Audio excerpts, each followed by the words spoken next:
पहले जब जंग होती थी तो लोग सोचते थे कि गोली बारूद बम इन सब की जंग होती है। फिर बाद में टेक्नोलॉजी आई तो फाइटर जेट्स एंड बाकी सारी चीज़ें आ गई। अभी हमारे सामने ड्रोन्स जैसी बड़ी बड़ी चीज़ें हैं, बट असलियत में बड़ी जंग इन चीज़ों से हो ही नहीं रही है। जो बड़ी जंग है वो हो रही है एक दूसरे देश की अर्थव्यवस्था को बेकार करके, एक दूसरे की इकोनॉमी के ऊपर एक ऐसी चोट मार के कि वो देश वापस खड़ा ना हो पाए। आज रशिया यूक्रेन भी हो रहा है तो रशिया पूरी कोशिश कर रहा है कि यूक्रेन की जो इकोनॉमिक वैल्यू है, जो यूक्रेन की इकोनॉमिक स्थिति है, वो ऐसी हो जाए कि वो अपने पैरों पे खड़ा ही ना हो पाए। इसीलिए वो एक स्कॉर्च्ड अर्थ पॉलिसी का इस्तेमाल कर रहा है। एक देश मैनिपुलेट करने की कोशिश करता है, वो भी हर तरीके से। और इसी चीज को हम लोग आज इकोनॉमिक टेररिज्म के नाम से जानते हैं। दोस्तों, खबर आई कि ईरान कह रहा है कि भाई मेरे खिलाफ इकोनॉमिक टेररिज्म चल रहा है। ईरान इज सेइंग कि यूनाइटेड स्टेट्स ऑफ अमेरिका मेरे खिलाफ एक आतंकवाद का गेम खेल रहा है, बट वो आतंकवाद वो नहीं है जो इंडिया और पाकिस्तान वाला आतंकवाद है। वो आतंकवाद है इकोनॉमी का, that is known as economic terrorism.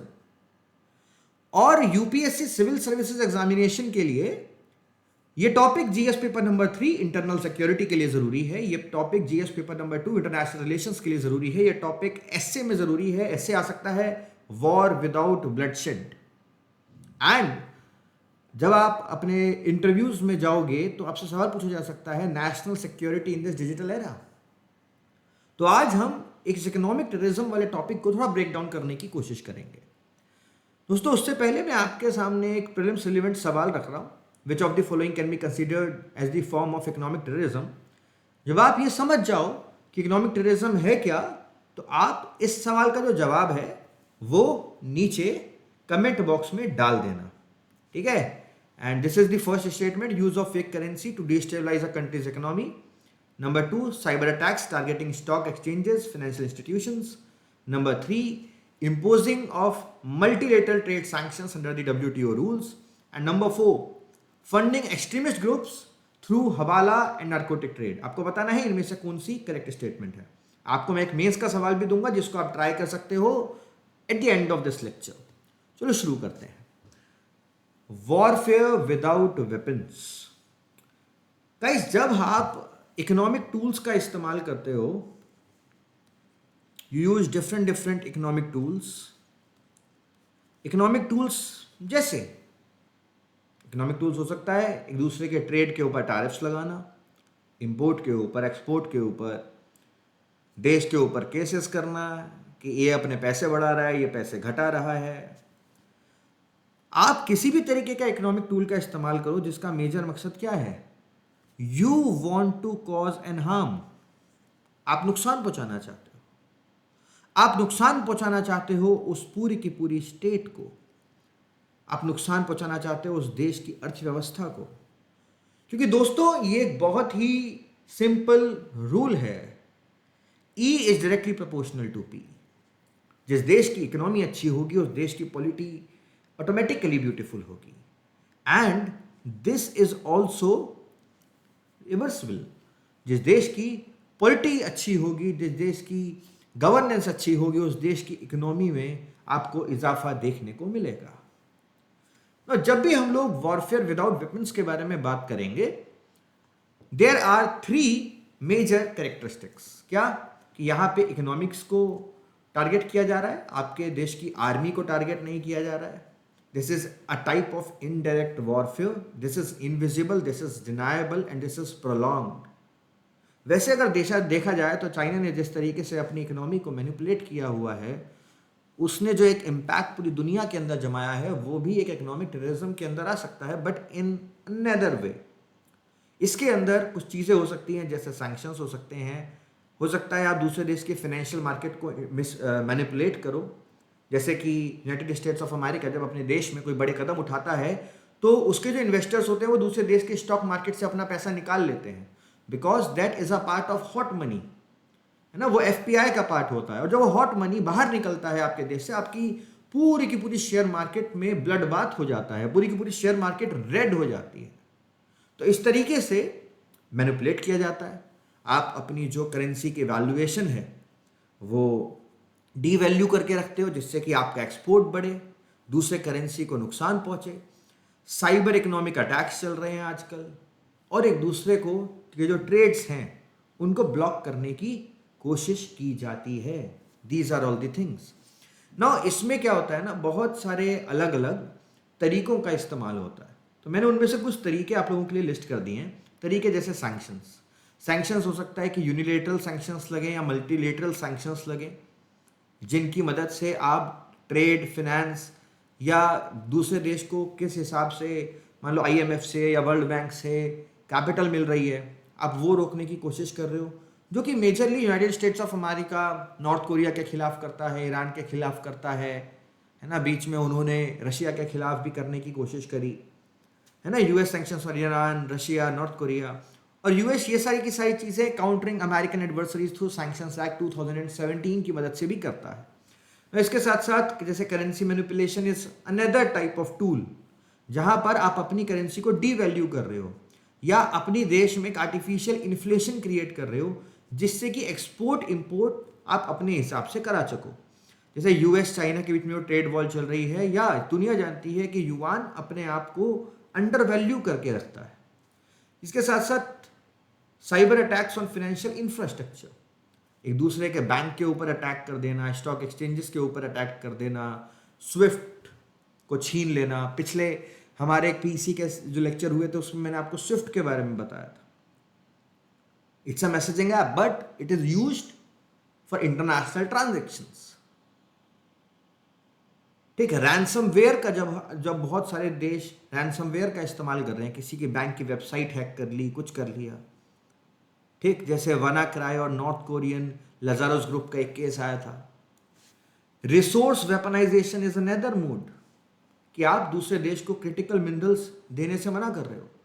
Recently जब यूनाइटेड स्टेट्स ऑफ अमेरिका ने सैंक्शंस लगाए चाइना के ऊपर, तो चाइना ने क्या किया, बोला कि भाई मेरे पास जो रेयर अर्थ मिनरल की मोनोपोली है, मैं 7 रेयर अर्थ मिनरल एक्सपोर्ट करने से मना कर रहा हूँ। तो क्या है, वो दो यूनाइटेड स्टेट्स और पूरी दुनिया को एक तरीके से अपने ऊपर जो डिपेंडेंसी है उसका लोहा मनवाना चाहता है।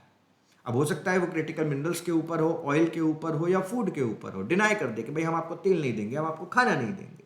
रशिया यूक्रेन वॉर या गैस सप्लाई जो यूरोपियन यूनियन को जा रही थी थ्रू द नॉर्ड स्ट्रीम 2, उसके ऊपर रोका गया। तो ये एक और बड़ी चीज़ है। इसके साथ साथ strategic debt diplomacy, lending with the intention of future control. China का जो बेल्ट एंड रोड इनिशिएटिव है, जैसे श्रीलंका के हम्बनटोटा पोर्ट में दिया, बांग्लादेश में दिया, इवन मालदीव्स में दिया। मालदीव्स तो चलो धीरे धीरे भारत की मदद से बाहर आ रहा है, बट ये भी एक तरीके का इकोनॉमिक टेररिज्म है, जहाँ चाइना ये चीज़ क्या क्या अट्रैक्ट कर रहा है कि भाई आप मेरे बेल्ट एंड रोड इनिशिएटिव के अंदर आओ, बट उसके बाद सब देशों को वो किस में फंसा देता है, वो उनको डेट ट्रैप में फंसा देता है, अपने चंगुल में फंसा देता है। Corporate economic espionages, intellectual properties. USA बार बार क्या कहता है कि इंटेलेक्चुअल प्रॉपर्टी सेफ नहीं है। Recently United States of America ने इंडिया को अपनी स्पेशल रिपोर्ट 301 के अंदर, जो वहाँ का ट्रेड डिपार्टमेंट निकालता है, उसमें इंडिया को भी प्रायोरिटी लिस्ट के अंदर डाला है विद चाइना। क्यों डाला है, इस चीज़ को डायरेक्टली कहते हुए डाला है कि इंटेलेक्चुअल प्रॉपर्टी को लेकर या ट्रेड सीक्रेट्स को लेकर सब चीज़ें सेफ नहीं हैं। जो कंपनियां हैं यूएस की, they don't feel safe in those countries. जैसे हुआवे है, टिकटॉक बैन किया गया तो because of data issue. Terror funding networks, funding extremism विया हवाला, गोल्ड स्मगलिंग या narco trade, it is also a kind of economic terrorism. जो ISI back करता है, पीएफआई, क्रिप्टो लॉन्ड्रिंग, ये कुछ तरीके हैं जो मैंने आपके सामने इकोनॉमिक टेररिज्म से रिलेटेड रखे हैं। गाइस, ग्लोबल एग्जांपल अगर देखो तो ईरान और यूएस के जो सैंक्शनिंग चल रही हैं वो इकोनॉमिक टेररिज्म के अंदर आता है। रशिया यूक्रेन के कन्फ्लिक्ट में वेस्टर्न देशों ने बहुत सारे सैंक्शंस रशिया के ऊपर लगाए, स्विफ्ट बैंक से लेकर फॉरेक्स रिजर्व को फ्रीज कर दिया, रशिया के जितने अकाउंट्स बाकी सारे देशों में थे उनको फ्रीज कर दिया। Now because of this reason only Bharat और रशिया के बीच में वॉस्त्रो और नॉस्ट्रो अकाउंट्स खोले गए? ये आपके लिए एक और सवाल है, अगर आप आंसर करोगे कमेंट बॉक्स में तो आपको बहुत बेनिफिट होगा। What is Vostro and what is nostro account? फिर चाइना भी डेट ट्रैप की डिप्लोमेसी कवर करने की कोशिश करता है, बहुत सारा इंफ्रास्ट्रक्चर प्रोजेक्ट्स अफ्रीका और एशिया के देशों में लगा रहा है, और चाइना ने एक तरीके से आप समझ लो कि जाम्बिया और पाकिस्तान को तो ट्रैप ही कर लिया है। श्रीलंका को तो भारत निकालने में कामयाब रहा है, बट पाकिस्तान को हम कैसे निकालें? उसको हम एक टेररिज्म से ही निकाल पा रहे हैं, दूसरे टेररिज्म से निकालना हमारे लिए बहुत मुश्किल है। फिर नॉर्थ कोरिया साइबर अटैक, जो लजारुस ग्रुप है, it is linked to crypto currency heist that is worth billions, और फंड्स को डाइवर्ट किया जाता है टू न्यूक्लियर वेपन प्रोग्राम्स जो नॉर्थ कोरिया करवाता है। These are the big examples of economic terrorism. अब अगर भारत के बारे में बात करें, क्योंकि आपके जीएस पेपर नंबर 2 में स्पेसिफिकली लिखा हुआ है कि हमें वो चीज़ें करनी है जो इंडिया के लिए रेलिवेंट हो, तो क्रॉस बॉर्डर टेरर फंडिंग जो हमारे देश में, हमारे देश की एक बहुत बड़ी प्रॉब्लम है, वो हवाला नेटवर्क, गोल्ड स्मगलिंग या नार्कोटिक्स के थ्रू आती है, जिससे जम्मू एंड कश्मीर और नॉर्थ ईस्टर्न इंडिया के अंदर हमारी इंटरनल सिक्योरिटी की सिचुएशन खराब होती है ना। The D company still finances the organised crimes and terror networks in India. तो हमें इन सारी की सारी चीज़ों के ऊपर रोक लगानी है। फेक करेंसी के बहुत सारे रैकेट हम लोग पकड़ लेते हैं, ऑल्दो डिमोनेटाइजेशन जैसे हुआ और बाकी सारी new currency I, new type of notes आए, उन्होंने बहुत ज़्यादा हेल्प करी है, बट हमें उसे बार बार रिवाइज करते रहना चाहिए जिससे कि हम इकोनॉमिक टेररिज्म के अंदर ना फंसें। Cyber threat to the Indian banks, बहुत सारे इंडियन बैंक्स को रैंसम वेयर के लिए उनके ऊपर साइबर अटैक किए गए, चाहे वो स्टेट बैंक ऑफ इंडिया हो, बैंक ऑफ बड़ौदा हो। ठीक। Strategic trade pressure, China is banning Indian apps post Galwan, India is blocking Huawei, TikTok, these all are kind of economic terrorism and India.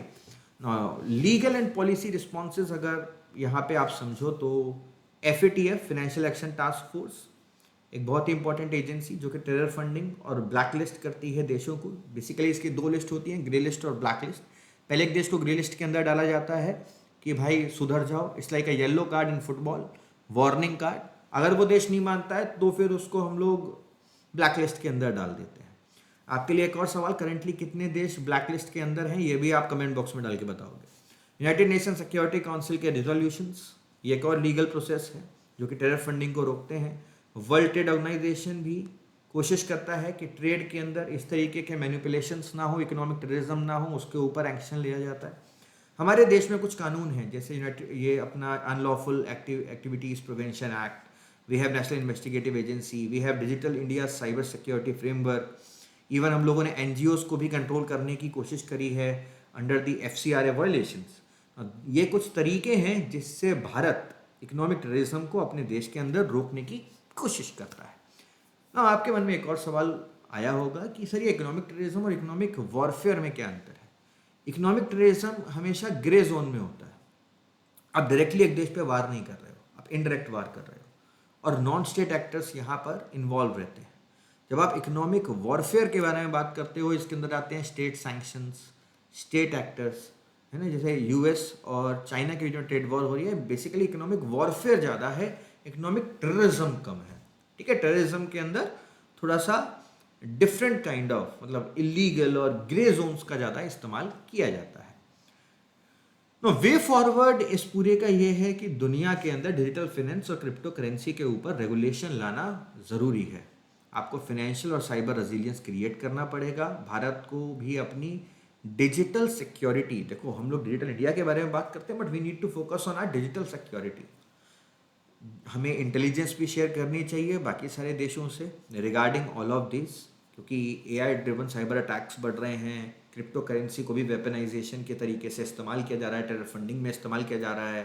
There are some bio economic warfares also, जो कि pharma और food chain industry को directly target कर रहे हैं। ठीक है, ये सारे के सारे काम हम कर सकते हैं।